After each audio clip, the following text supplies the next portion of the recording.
बदलापूरमधून बदलापूर आंदोलन प्रकरणामध्ये पत्रकार श्रद्धा ठोंबरे यांना गुन्हे शाखेने नोटीस दिली आहे। शाळेची तोडफोड करण्याच्या घटनेमध्ये श्रद्धा ठोंबरेंना नोटीस आली, त्याच्यामुळे पोलिसांच्या कारभारावरच प्रश्नचिन्ह निर्माण होत आहे। बदलापुरातील अत्याचाराच्या घटनेनंतर नागरिकांनी शाळेबाहेर आंदोलन केलं, शाळेची तोडफोड केली होती। या प्रकरणात नोंदवण्यात आलेल्या गुन्ह्यांमध्ये महिला पत्रकार श्रद्धा ठोंबरे यांना नोटीस आली आहे, त्याच्यामुळे पोलिसांच्या कारभारावर प्रश्नचिन्ह उपस्थित झालंय। श्रद्धा ठोंबरे यांना गुन्हे शाखेने अटक करण्याचा इशारा दिलाय, चौकशीला हजर रहा अशी नोटीस बजावली आहे। मी शाळेच्या आवारातच होते, शाळेच्या आतमध्येच होते। स्वतः एसीपी सर माझ्या सोबत होते त्यावेळी।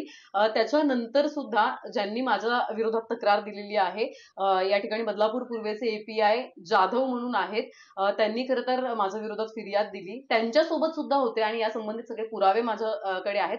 आणि असं असून सुद्धा वार्तांकन करत असताना फक्त माझ्यावरती एवढा मोठा कलम लावला जातोय, 384 अंतर्गत माझ्यावर गुन्हा दाखल केला जातोय, मी शाळेवर दगडफेक केली, मी पोलिसांवरती दगडफेक केलेली आहे, असे अनेक आरोप माझ्यावरती केले जातात। कुठेतरी हे आरोप अत्यंत चुकीचे आरोप लावलेले आहेत। पोलीस प्रशासन कुठेतरी आता आम्हा पत्रकारांना टार्गेट करू पाहते असं माझं यावरती म्हणणं आहे।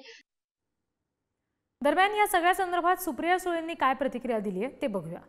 हे सरकार हे महिला विरोधी आहे, हे सातत्याने त्यांच्या सगळ्या कृतीमधून दिसतं। अनेक महिला ज्या तिथे आंदोलन करत होत्या, ह्या देशामध्ये हा देश पहिला तर संविधानाने चालतो, तो अदृश्य शक्तीच्या मनाने चालत नाही। त्याच्यामुळे अदृश्य शक्तीला या राज्यांनी रिजेक्ट केलेला आहे। हा देश भारतरत्न डॉक्टर बाबासाहेब आंबेडकरांच्या संविधानानेच चालणार।